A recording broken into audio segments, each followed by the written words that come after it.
All right, so hashtag Hot on Beauty, at Hot on Beauty, and post.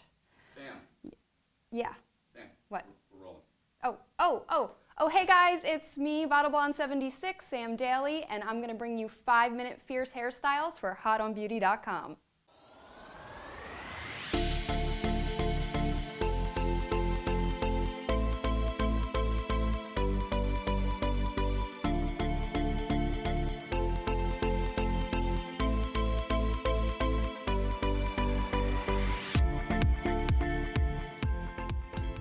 So what I wanted to achieve with my model, Angie, was a very soft, sexy up style, and she came to me with very fine hair. So what we did was add a few clip-in extensions just to give it a little bit of oomph.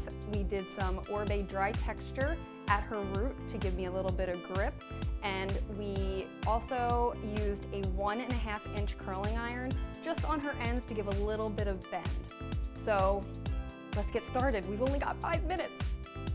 For my model Angie, I want to create a sexy, soft, upswept style. She has very fine hair, so I did add some clip-in extensions. We went through the center part of her hair and back-combed right straight down the middle, just to create some volume in that center. And you'll see why we want to do that. Because she has fine hair, it's hard to get pins to stay in her hair. So we're going to comb that out, smooth it down a bit. But then what we're going to do is section off both sides, keeping that middle part separate, and then we're going to go through and actually Dutch braid down the center of her hair. We're going to continue that all the way down. If you don't know how to Dutch braid, it's just a 3-strand braid going underneath. It's a reverse French braid. So you're taking each strand, bringing in more hair, and going under in the middle. So you're going to go all the way down to the bottom of her hair with this. And what we're doing is we're creating a pin cushion. So we have something to put our pins into.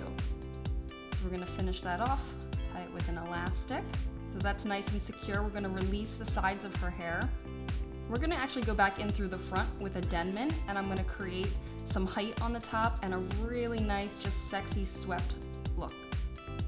Now what we're going to do is take pieces starting from the sides, about 1-inch sections, and I'm going to just take my pin, make a loop, and push the pin in to where I created the Dutch braid. So that Dutch braid is going to act like an anchor. So I'm going to keep continuing down, taking about a 1-inch section. I'm going to make sure that my pin is going straight up so that the open part is up.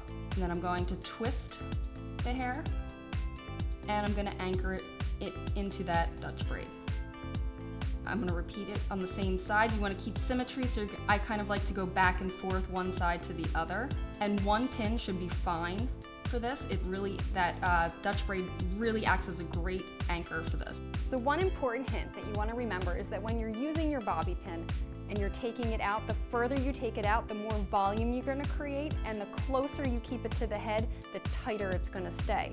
So when we're trying to create volume in this section of the head, we're going to keep the bobby pins further away from the scalp, and when we're doing the sides, we're going to try to keep the bobby pins closer to the head. And you're going to continue that all the way down the head using symmetry.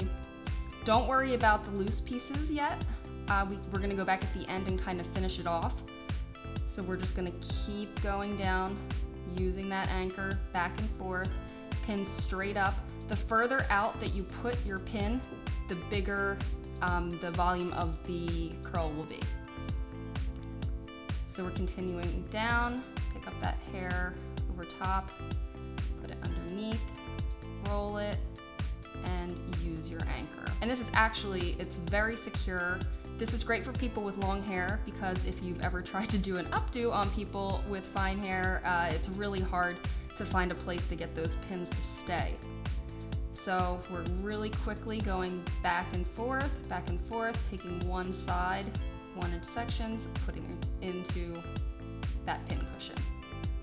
So you can see we're starting to create a nice shape here. We're going to finish off, go back to the right side, and then finish by bringing the front parts back and the top to create a little bit of volume. I did use a dry texture shampoo to create volume in the top of her hair. So that's how we're getting that volume at the top. So we're gonna just finish this off, bringing the sides back. You wanna have the sides be a little bit tighter than the rest. We want the volume in the back and on the top, not on the sides. So you can see that was really quick. Every section was just one single bobby pin. Going all the way down. Now we're gonna finish off at the bottom, taking our one pin, we're rolling it, and we're tucking it up underneath the updo. So in these last few parts, we really wanna keep that nice and tight and anchor it into the Dutch braid. So you can see how this is coming along. Now what we also have to do is take those stray pieces that were sort of hanging, that you could leave them loose. Sometimes I leave them all loose, sometimes I leave a few loose. I did take them and pin them in just to make it a little bit more of a clean look. I think we created a really awesome, sexy silhouette for Angie that she can rock anywhere. I mean, if she wants to wear this to a wedding, she can. If she wants to wear it to Whole Foods, she can. And she can do it in 5 minutes or less. So I hope you guys liked my 5-minute fierce hairstyle today. Please don't forget to follow me, BottleBlonde76 on Instagram, and also Hot on Beauty on Instagram. See you next time.